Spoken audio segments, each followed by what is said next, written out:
संध्या। हाँ आ रही हूँ। ये लीजिए आपका टिफिन।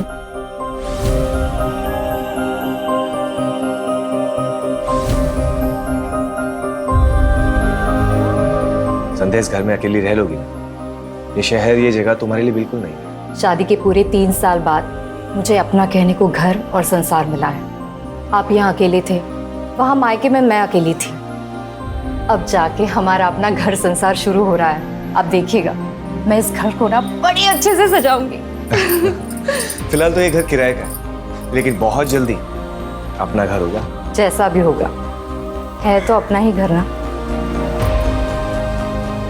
अच्छा सुनो, ऑफिस के लिए लेट हो गई, चलता हूँ। अच्छा, अपना ख्याल रखना। आप भी। बाय। बाय।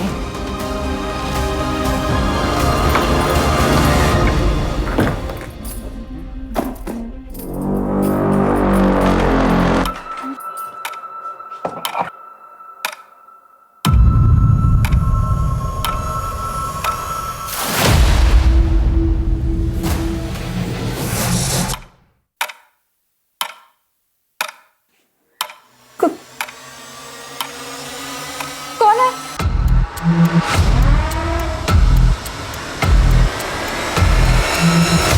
कौन है?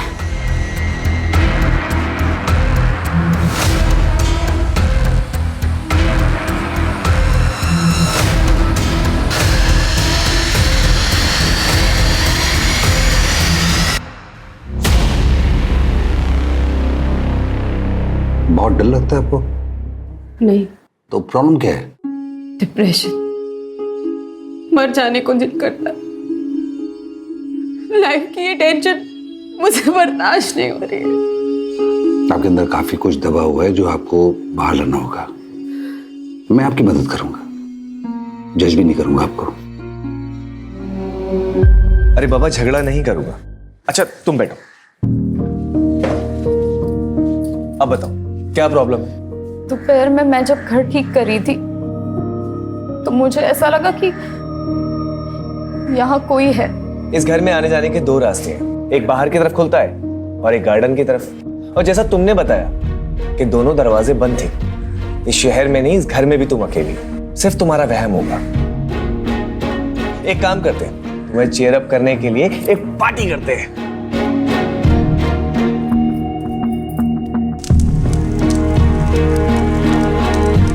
ये सब तुम्हारे लिए है।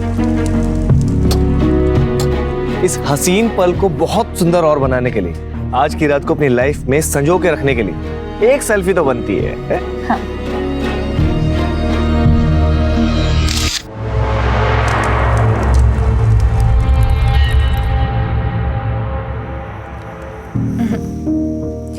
आप जानते हैं ना, मैं शराब नहीं पीती। प्लीज मेरे लिए, सिर्फ आपके लिए। चीयर्स। चीयर्स।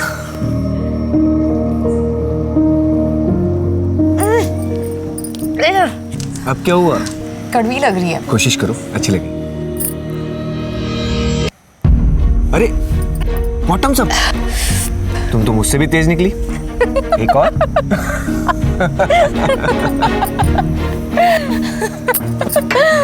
अब मुझे 2-2 क्यों दिखाई दे रहे?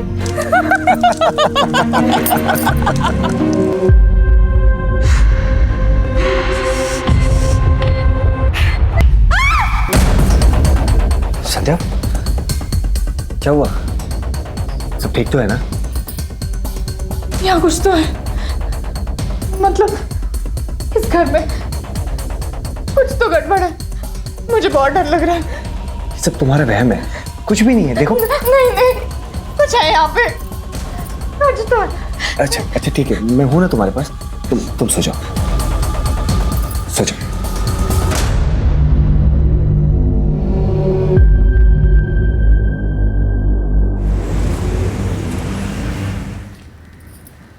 माँ, मुझे बहुत डर लग रहा है। पता नहीं ऐसा क्यों लगता है कि कोई संकट आने वाला है। कभी कभी किसी घर में वास्तु दोष होता है, किसी पंडित को बुलवाकर वास्तु शांति की पूजा पाठ करवा लो, सब ठीक हो जाएगा। पर इनका ऐसी बातों पर विश्वास ही नहीं है। अरे पति लोगों की बातों को इतनी गंभीरता से नहीं लेते, बस उनकी हाँ में हाँ मिलाती रहो, और करो वही जो तुम करना चाहती हो। कभी रूठ कर, कभी प्यार से पति को अपने जैसा बनाओ, सुखी रहोगी। और सुनो, तुम्हारे चाचा जी भी तो वहीं रहते हैं ना, मैं उनको ना फोन कर देती हूँ, वो किसी ना किसी पंडित को जानते होंगे। ठीक है माँ, रखती हूँ। मुझे ऐसा लगता है इस घर में वास्तु दोष है। हम पंडित जी को बुलाकर वास्तु दोष हटाने के लिए पूजा पाठ करते हैं ना, फिर सब ठीक हो जाएगा। देखो संध्या, ये ग्रह नक्षत्र वास्तु ये सब बेकार की बात है। शादी के बाद 3 साल तक मुझे मायके रहना पड़ा। मैंने कभी कुछ नहीं कहा।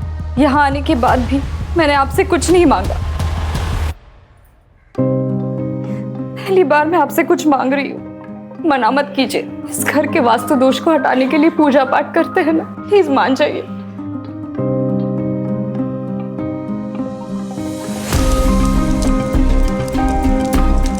ओम भू स्वाहा तत्सवितुर्वरेण्यं भवे सर्वार्थ साधिके शरण।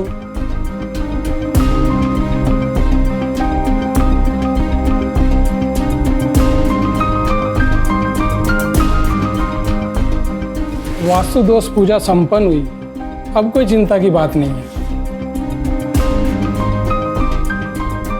बस इस जल को घर के अंदर बाहर सभी जगह छिड़क दीजिए, सारे वास्तु दोष दूर हो जाएंगे। जी पंडित जी।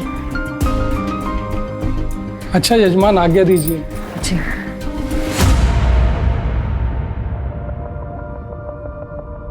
सुनिए, ये आपका टिफिन। संध्या, लेट हो रहा ऑलरेडी।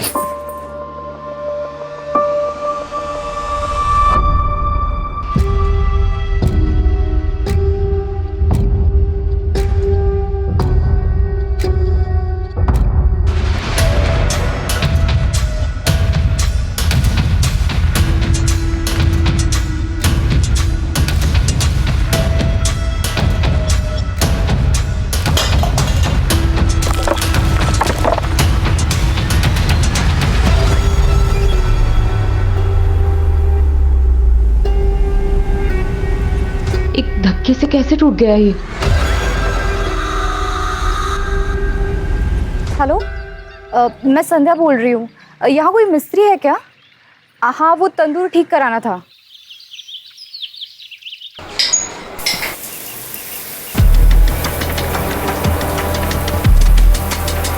तुलिका, टॉवल देना।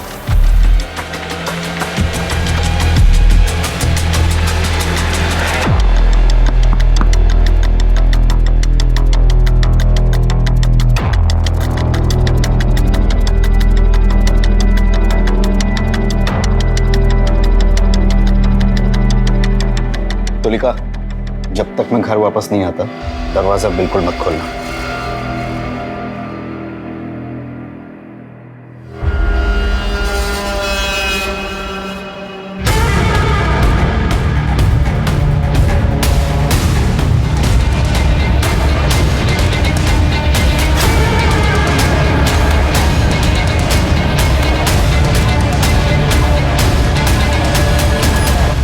तुलिका, आपकी मैरिड लाइफ कैसी चल रही है?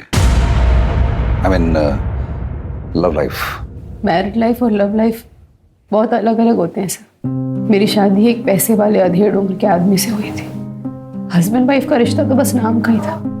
ना वो मुझे कभी हस्बैंड का सुख दे पाए और ना मुझे कभी वाइफ होने का सुकून मिला। मेरी जिंदगी बस एक कोरा कागज बनकर रह गई। ऐसे में मेरी जिंदगी में कोई ऐसा आया जिसने मेरी पूरी जिंदगी बदल कर रख दी।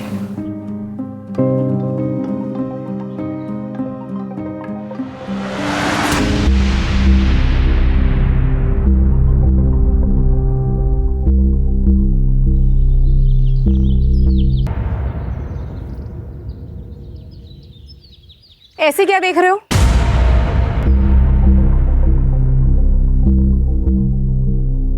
आप हैं ही इतनी खूबसूरत, बचपन से फैन रहे हैं आपके। लगता है आपने हमें पहचाना नहीं। रजत,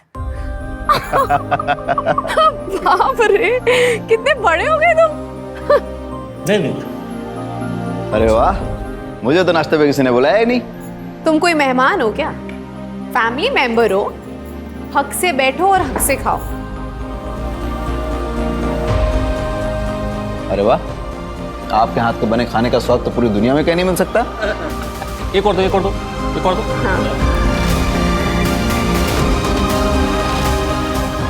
मुझे प्यार की ज़रूरत थी। मैं प्यार को एक्सपीरियंस करना चाहती थी, पर पता नहीं था मुझे कि वो प्यार मुझे एक ऐसे रिश्ते से मिलेगा जिसे पाप समझा जाता है। मैडम, इसकी तो बहुत ज्यादा हालत खराब हो चुकी है। अगर इसको रिपेयरिंग करूंगा ना तो धड़धड़ा के गिर जाएगा। इससे बढ़िया का नया बना के दे दूं आपको। भैया आपको जो करना है जल्दी कीजिए, शाम तक तैयार हो जाना चाहिए। हो जाएगा मेरे जान।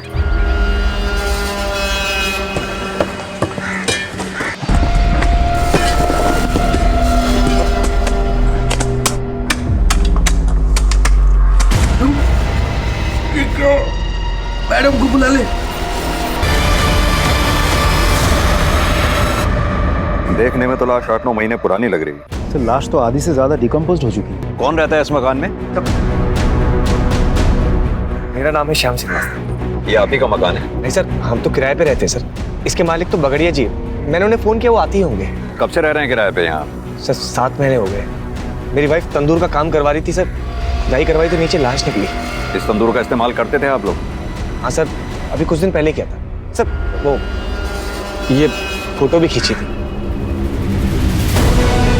सर। बगड़िया जी आ गए। आप लोग जरा वहाँ इंतजार कीजिए। जी आइए बगड़ जी। आपको पता है आपके घर में बने तंदूर के नीचे लाश मिली है हमें? पता नहीं सर, मैंने तो ये घर सोलंकी से 8 महीने पहले खरीदा और भाड़े पे चढ़ाया। सारा लेन देन नरेश एजेंट और प्रॉपर्टी साइट के जरिए हुआ। नरेश ही तो संभालता है यहाँ सब। सोलंकी साहब अपने घर को बेचकर अपने बेटे के पास अफ्रीका शिफ्ट होना चाहते थे, तो मैंने उनके घर को बेचने की ऐड ऑनलाइन साइट पर चढ़ा दी। साथ में कुछ फोटोज भी डाल दिए सर। वो मेरा ऑफिस का जो लड़का है वो फोटोज काफ़ी अच्छी लेता है, तो घर की पिक्चर्स काफ़ी अच्छी आई तो ग्राहक भी तुरंत मिल गया। कब की बात है ये? सर कुछ 8-9 महीने पहले की बात होगी। तब भी इस घर में तंदूर था? सर पता नहीं, शायद हो भी सकता है। वैसे सर इस दौरान हमने कंस्ट्रक्शन तो कुछ नहीं किया इस घर में। अच्छा ये बताओ, इन दोनों से पहले इस घर में कौन कौन रह के गया? सर मैं सारी डिटेल्स निकाल कर आपको बताता हूँ। लेके आओ। चलता हूँ सर। राजीव सर, इससे पहले इस मकान में जितने भी लोग रह के गए सबकी डिटेल्स पता करो। Right sir. इस कपल की बैकग्राउंड चेक करो। सर।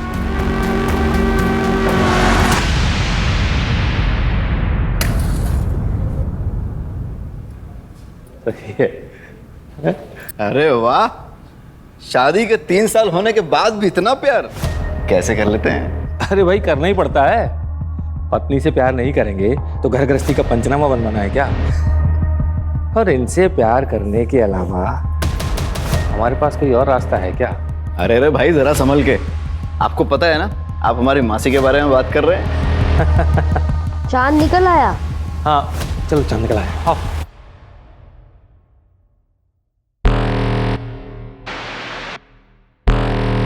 हर शादी प्यार के भरोसे पर नहीं चलती।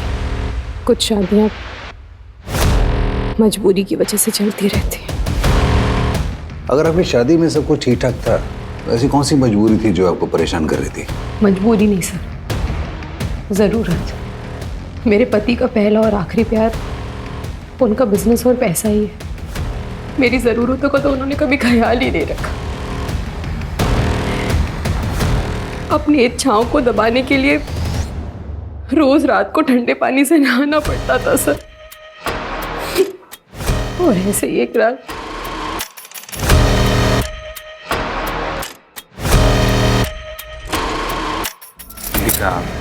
बहुत थक गया हूँ, नींद आ रही है।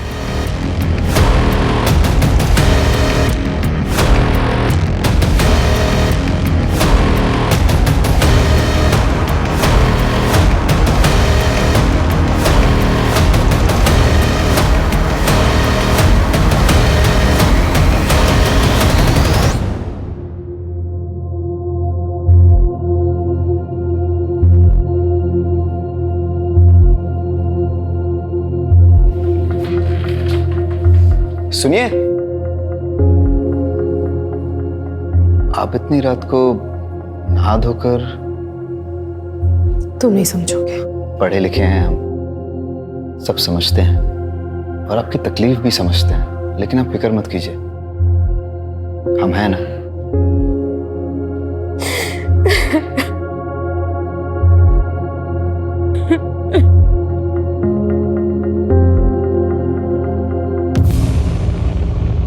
सर, पोस्टमार्टम और फॉरेंसिक रिपोर्ट आ गई है। आपका शक सही था, लाश लड़की की ही है।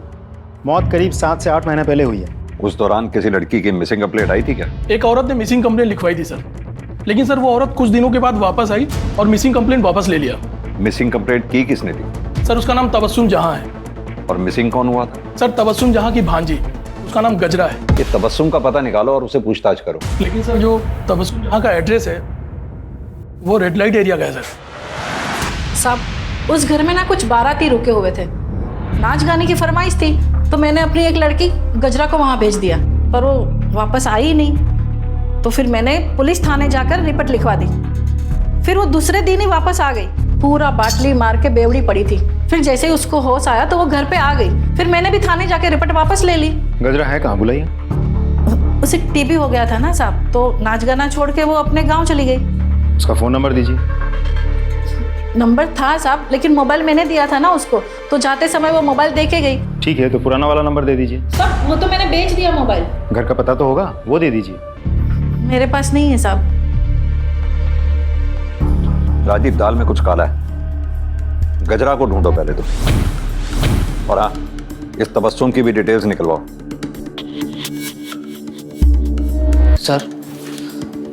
सर वो लाश वाले घर में जो लोग भी रहते थे उन सभी की इंफॉर्मेशन निकाल ली है सर मैंने। सर सबसे पहले उस घर में किराएदार के तौर पर ये रजत जी और उसकी विधवा बहन तन्वी आई थी सर। उसके बाद ये घर हमने बगाड़िया जी को बेच दिया सर। और सर कुछ समय के लिए हमने पवन कौल साहब को भी ये घर किराए पे दिया था। सर उसके बाद हाँ, ये जोशी जी के बेटे की शादी थी सर, तो उसके काफ़ी सारे दोस्त आए थे यहाँ पर।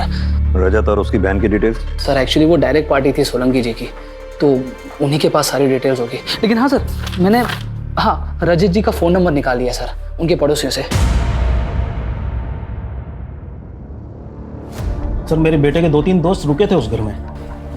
एक तो अमेरिका में उसके साथ ही काम करता, और दूसरा जर्मनी में है, और तीसरा शायद मुंबई में कहीं काम करता है। क्या आपको मालूम है उस दौरान आपके बेटे के दोस्तों ने रात में रेड लाइट एरिया से किसी नाचने वाली को घर बुलाया? उन्होंने तो नहीं बताया था, लेकिन हमें पता चला था सर कि वो लड़की की जो मौसी है ना, उसने जब पुलिस कंप्लेंट की तब बहुत डांटा था मैंने उसे। बाद में उन लोगों ने माफ़ी भी मांग ली थी और लड़की भी मिल गई थी। केस रफा दफा हो गया था और हमने भी बात को दबा दिया था। उन सभी बच्चों की डिटेल्स इन्हें लिखवा दीजिए। जी। अजय, क्या लगता है सर, ये केस हम सॉल्व कैसे करेंगे? लाश की शिनाख्त भी तो नहीं हो पा रही है। वही तो राजदीप, केस उलझता ही जा रहा है। ना तो हमारे हाथ में कोई ठोस सबूत है, ना ही कोई ठोस सुराग। एक काम करो, ये पवन कौल को पूछताछ के लिए बुलाओ। इनफैक्ट पवन कौल ही क्यों, इस घर से जुड़े सभी लोगों से अच्छे से पूछताछ करो। आई एम श्योर, कच्चा ही सही पर एक धागा हमारे हाथ जरूर लगेगा। फिर लाश की शिनाख्त भी होगी और कातिल भी पकड़ा जाएगा।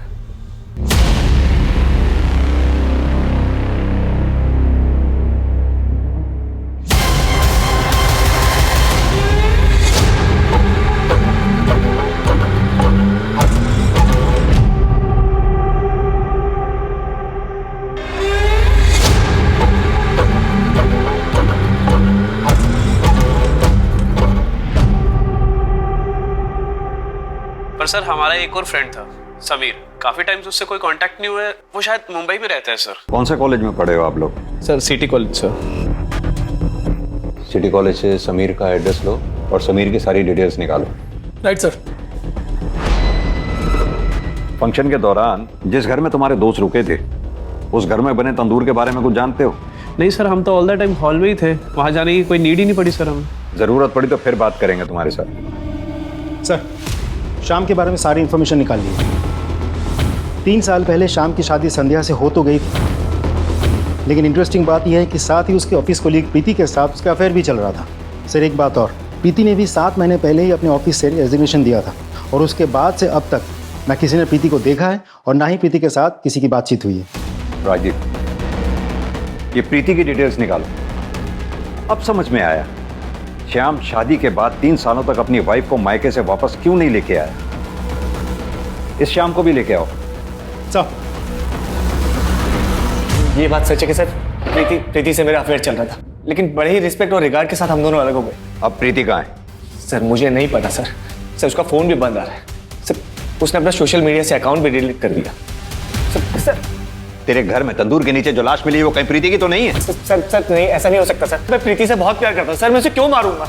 ऐसा भी तो हो सकता है कि प्रीति को तेरी शादी के बारे में पता चल गया था और तुझे इस बात का डर था सबके सामने वो आके पोल ना खोल दे, इसकी वजह से तूने उसको मार दिया ना?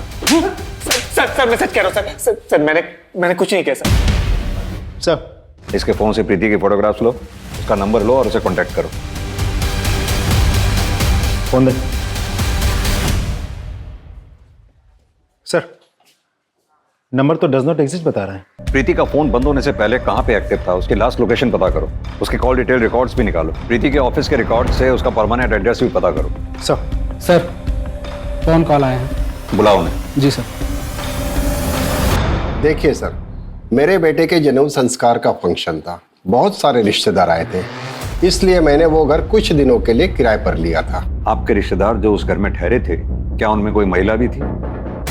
नहीं सर, वहाँ तो सारे जेंट्स रुके हुए थे, सारी लेडीज मेरे घर पे रुकी हुई थी और उनमें से कोई भी ना तो गायब है और ना ही किसी की डेथ हुई है। उस घर में आपने अपने रिश्तेदारों के लिए क्या किसी तंदूर का इस्तेमाल किया था? सर, सारा खाना तो मेरे घर पे बन रहा था और ये एक धार्मिक कार्यक्रम था, इसलिए भोग तो अपने घर की रसोई में ही बनता है ना, फिर मैं वहाँ तंदूर क्यों लगवाऊंगा। ठीक है मिस्टर कॉल, अभी आप जा सकते हैं, जरूरत पड़ी तो फिर बुलाएंगे आपको। Thank you sir. अब सिर्फ रजत ही बचा है। राजदीप, भोपाल जाके रजत से अच्छे से पूछताछ करो। सर।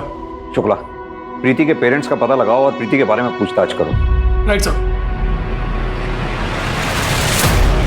धीरे धीरे मेरे और रजत के बीच की नजदीकियां बढ़ने लगी।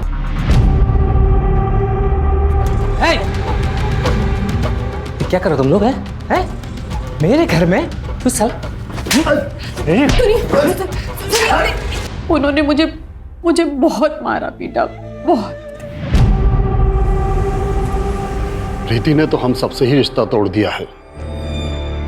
हम नहीं चाहते थे कि वो अकेले इंदौर जाए और वहां जाकर नौकरी करे, पर उसके तो शुरू से ही बड़े बड़े सपने थे। बस उन्हीं को पूरा करने के लिए घर छोड़कर चली गई। जब से गई है ना कोई कॉल ना कोई मैसेज।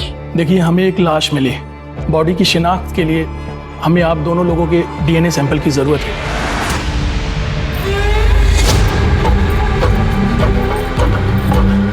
तुम नरेश के यहाँ काम करते हो? जी सर। तुम्ही ने वो वेबसाइट पे फोटोज अपलोड किए थे? जी सर। तो जब तुमने वो फोटोग्राफ्स लिए थे तो वहाँ तंदूर था क्या? हाँ सर था, लेकिन मुझे अंदर बाहर के फोटो लेने को कहा था तो मैंने निकाले और अपलोड कर दिए। लेकिन तुमने जो फोटोग्राफ अपलोड किए उसमें तो तंदूर हमें दिखा नहीं। सर साइट फोटो अपलोड करने की लिमिट होती है, तो इसलिए मैंने ज्यादा नहीं निकाले। ठीक है, तुम जा सकते हो, जरूरत पड़ेगी तो फिर बुलाएंगे। सर उस घर में रहने वाले पुराने टेनेंट रजत का पता चल गया। कहाँ का रहने वाला है? भोपाल का सर। राजीव सर, पता करो। Right sir.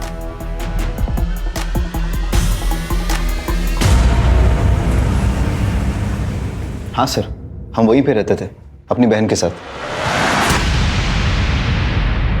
आपका नाम? तन्वी। और वहाँ का तंदूर भी कभी कभी इस्तेमाल करते थे। लेकिन आप ये सब क्यों पूछ रहे हैं? क्योंकि आपके पुराने घर के तंदूर के नीचे से हमें ये लाश मिली है। क्या सर? लेकिन हम जब रहते थे तब ये तंदूर का शेप ऐसा नहीं था। क्या ये वही तंदूर नहीं है? Are you sure? 100% सर।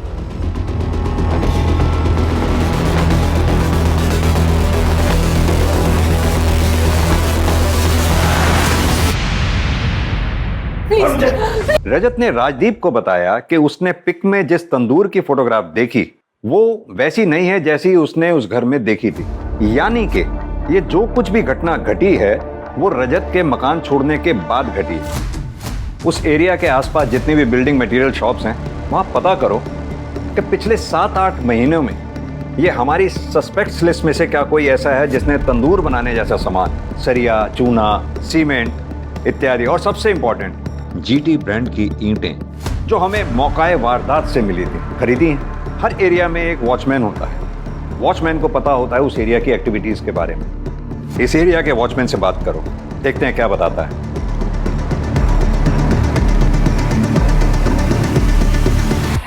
अरे भाई साहब, बोलिए। मैं इस एरिया में एक घर लेने की सोच रहा हूँ, तो थोड़ी सी जानकारी चाहिए। सर जानकारी बिना दक्षिणा के दूंगा तो जानकारी का अपमान हो जाएगा। बात तो आप सही कह रहे हैं। तो ऐसा करते हैं,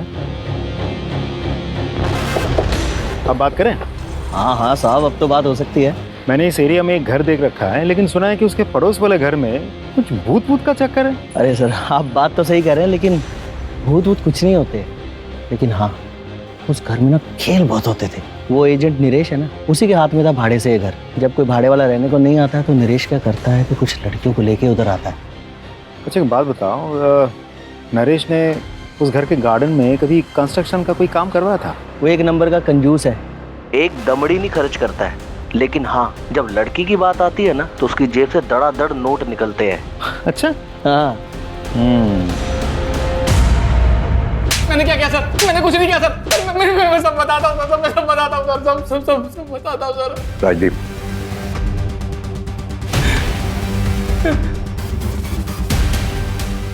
बता। सर मैं मानता हूँ कि मैं रंगीन मिजाज का इंसान हूँ, अय्याशबाज हूँ। उस घर में मैं लड़की लेकर आता था पैसे देकर एंजॉय करने के लिए, लेकिन सर मैंने किसी का मर्डर नहीं किया सर। मैंने सच्ची में किसी का मर्डर नहीं किया सर। ये भी तो हो सकता है तूने किसी को अय्याशी के लिए बुलाया हो, किसी बात पे अनबन हो गई हो, तुझे गुस्सा आया, तूने उसे मार दिया, गाड़ दिया वहां पर, और अब हमारे सामने शराफत का नाटक कर रहा है। नहीं सर। राजदीप सर, इसकी सारी हिस्ट्री और ज्योग्राफी निकालो। सर मेरा यकीन मानिए सर, मैंने कुछ नहीं किया। मैंने कुछ नहीं किया सर। मैं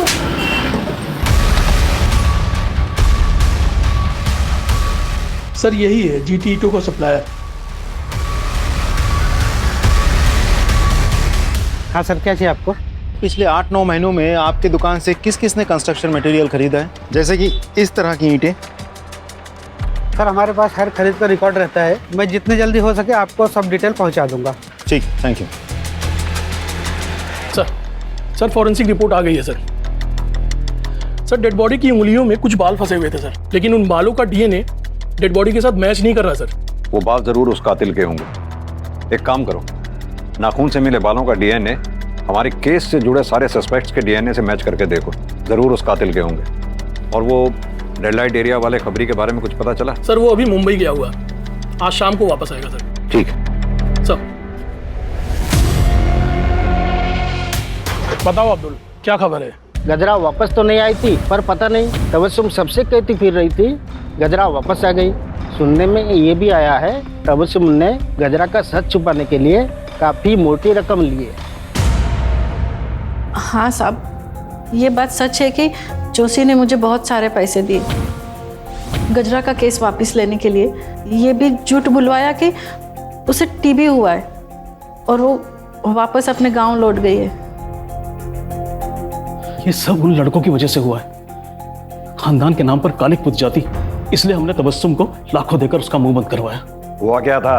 वो बैचलर्स पार्टी के अगले दिन जब मेरा बेटा और उसके दोस्त जागे, उन्होंने देखा कि ना तो वहां पे गजरा थी और ना ही समीर था। समीर गजरा को लेकर भाग गया था सर। दोनों मेरे बेटे और उसके दोस्तों के वॉलेट और सारे वैल्यूएबल्स लेकर भाग गए थे सर। पुलिस कंप्लेंट क्यों नहीं लिख पाई थी तुम? अगर पुलिस कंप्लेंट हो जाती तो मेरे बेटे का रिश्ता नहीं टूट जाता और ग्रीन कार्ड बनने ही वाला था उसका। हमारी तो सारी मेहनत बेकार हो जाती है सर। क्या चाहते हैं आप मिस्टर जोशी? आपकी कहानी पे विश्वास करें? यह भी तो हो सकता है ना कि गजरा को आपके बेटे और उसके दोस्तों ने मिलकर मार दिया और फिर वहां गाड़ दिया हो और अपने पैसे के बल पर तबस्सुम का मुंह बंद करवा दिया, और फिर आपने कहा बच्चे विदेश चले गए। क्योंकि आप अच्छी तरह से जानते हम अपने तरीके से उन्हें इंटेरोगेट करना चाहे तो उन्हें इंडिया बुलाना मुश्किल है। क्या खूब कहानी बनाई है आपने। राजदीप सर, इनसे अपने तरीके से पूछताछ करो और इनके बेटे और उसके दोस्तों को इंडिया बुलाने की व्यवस्था करो। अब मैं इन सेशंस के लिए नहीं आ पाऊंगी। क्यों? वो मेरा पति, वो मेरी जान का दुश्मन बना हुआ है। मुझे तो लगता है जैसे वो मुझे जान से ही मार डालेगा। इसलिए आप कुछ दिन में घर से ही नहीं निकलूंगी। तो पुलिस की हेल्प लीजिए ना। पुलिस के पास जाऊंगी तो दुनिया भर को सब कुछ पता चल जाएगा। सब मेरा मजाक उड़ाने लगेंगे और ये सब मैं बर्दाश्त नहीं कर पाऊंगी। एक काम कीजिए, आप ये रखिए, इसमें मेरा नंबर है, अगर आपको मेरी कोई जरूरत लगे तब जरूर कॉल कीजिए। Thank you.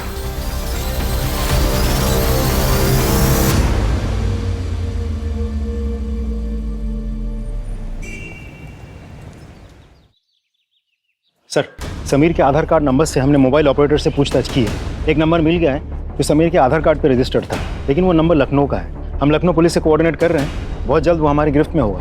Good work Rajdeep. Thank you sir. Sir Preeti के पेरेंट्स की डीएनए रिपोर्ट आ गई है सर। प्रीति के पेरेंट्स का डीएनए लाश के डीएनए से मैच नहीं हो रहा है। इसका मतलब ये लाश प्रीति की नहीं है। सर, इसका मतलब तो ये भी होता है कि श्याम कल्प्रिट है ही नहीं।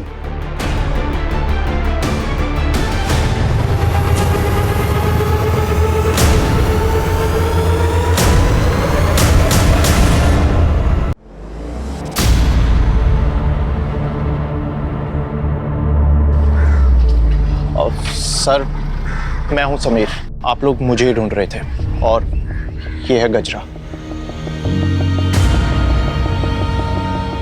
गजरा, उस रात तुम्हारे साथ क्या हुआ था? सर, उस रात तुमने मुझे आज बचा लिया है, पर जिंदगी भर तो नहीं बचा पाओगे ना। आज तुम्हें बचाया है, ऐसे हर बार बचाऊंगा। मैंने सभी से रिश्ते नाते तोड़ दिए और हमने एक नई जिंदगी की शुरुआत की। हम ये कैसे मान लें कि यही गजरा है? कोई आईडी वगैरह है आपकी?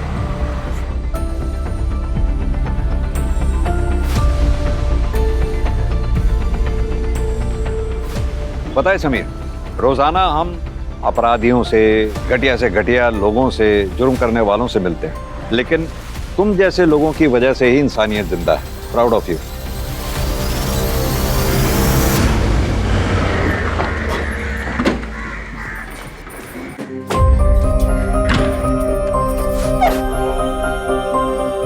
संध्या जी, आपके घर में जो लाश मिली थी वो प्रीति की नहीं है, और उस लाश के साथ आपके पति का कोई कनेक्शन नहीं है। आपके पति निर्दोष है।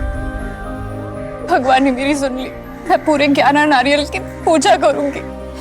अब हम इस घर में नहीं रहेंगे, कहीं और जाकर रहेंगे। अच्छा हुआ कि इस मनहूस घर को छोड़ के जा रही हो। अरे श्रापित है ये घर, जो यहाँ रहने आता है सब पागल हो जाता है।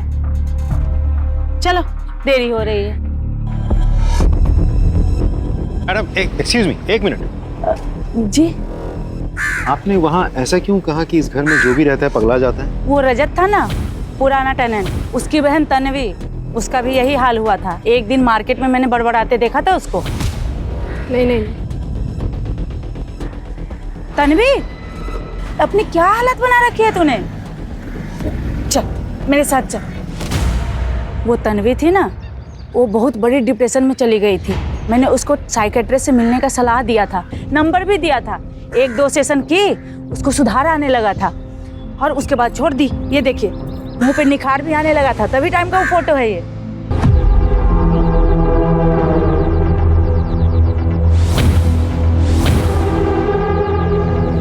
सर, मैं भोपाल में जिस तन्वी से मिला था और यहाँ जो तन्वी रहती है, दोनों में बहुत फर्क है सर। मैं आपको पिक दिखाता हूँ। ये देखिए सर, ये है असली तन्वी।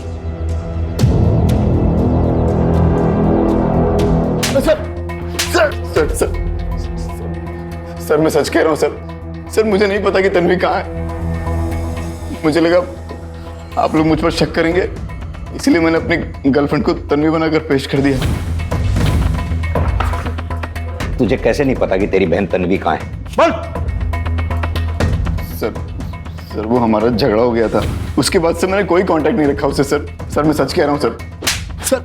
कहीं ऐसा तो नहीं जिस लड़की की तेरे घर में तंदूर के नीचे लाश मिली वो तन्वी की हो, जिसे तूने मार दिया और वहां गाड़ दिया? सर भगवान की कसम खा के कह रहा हूँ सर, मैंने किसी को नहीं मारा। इसका डीएनए सैंपल लो और लाश के नाखून से जो हमें बाल मिले थे उसके डीएनए से मैच करके देखो।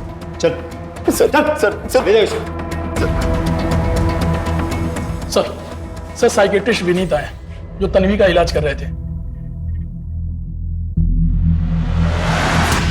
सर, तन्वी का असली नाम तुलिका है और वो रजत की बहन नहीं, मौसी थी।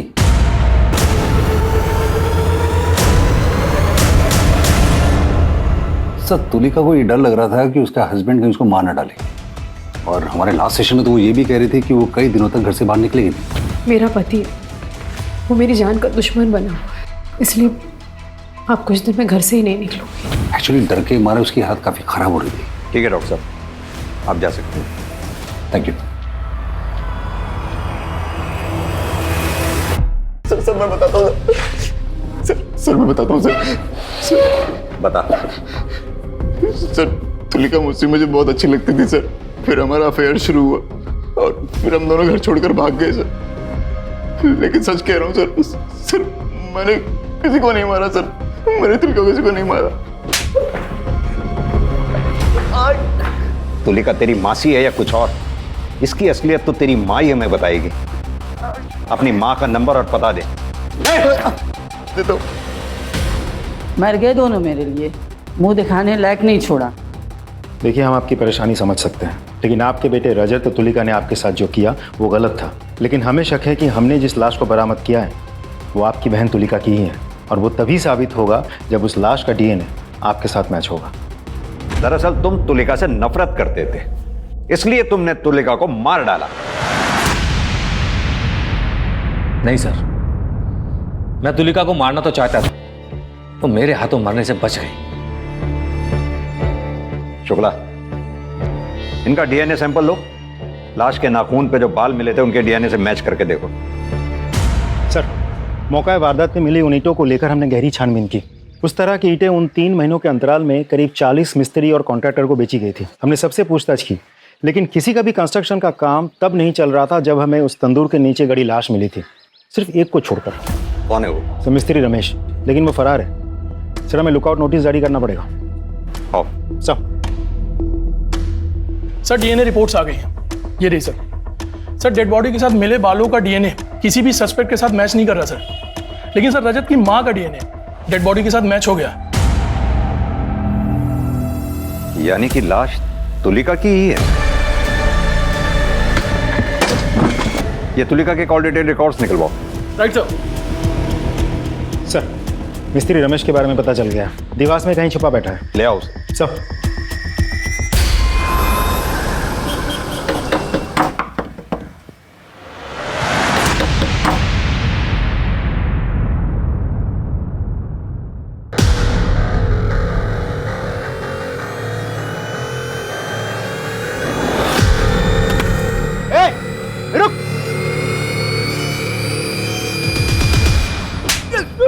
नहीं मारा है साहब। किसी को नहीं मारा है, तो फिर देवास में क्यों छुप के बैठा था? बोल। जब से तंदूर के नीचे से लाश मिलने की खबर आई मैं घबरा गया था साहब। लेकिन क्यों घबरा गया था? साहब क्योंकि 4 लाश दफन थी साहब, मैंने उसी पे तंदूर बना दिया था, लेकिन मैंने मारा नहीं है साहब। तूने नहीं मारा तो फिर किसने मारा? वो साहब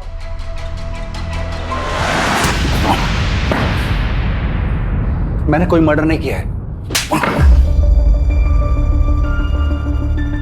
3 बातें तुम्हारे खिलाफ इशारा कर रही। पहला, हमारे पास तुम्हारे मोबाइल लोकेशन रिपोर्ट जो साबित करती है इस बात को कि तुलिका के मर्डर के समय तुम वहीं थे। दूसरा, मिस्त्री रमेश का बयान जिसे तुमने तुलिका की लाश गाड़ के ऊपर तंदूर बनाने को कहा। तीसरी बात, तुलिका के नाखूनों से मिले बाल का डीएनए तुम्हारे डीएनए से मैच हो गया। रिपोर्ट आई जाएगी, तुम्हें बताना ही पड़ेगा सब कुछ अपने बारे में। तो अब तुम खुद बताओगे या हम अपने तरीके से पता करें डॉक्टर विनी? बताता हूं। तुलिका ने मुझे कॉल किया था, मैं उसके घर गया था।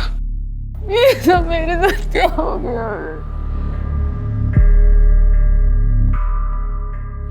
चलो।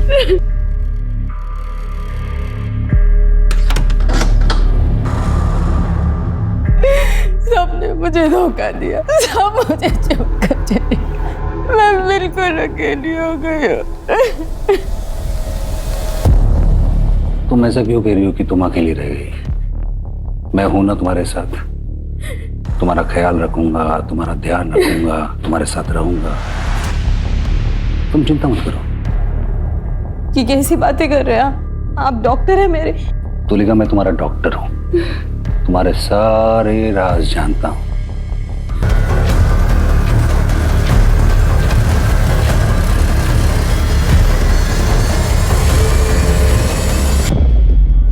और उसके बाद मैंने फिर से एक नया तंदूर बनवा दिया। एक मरीज का अपने डॉक्टर के ऊपर भगवान से भी ज्यादा भरोसा होता है। तुमने मरीज का भरोसा ही नहीं तोड़ा, उस बेचारी तुलिका की इज्जत भी लूटने की कोशिश की, और यही नहीं, उसे जान से भी मारा। पूरी कोशिश करूंगा कि कम से कम तुम्हें फांसी की सजा जरूर मिले।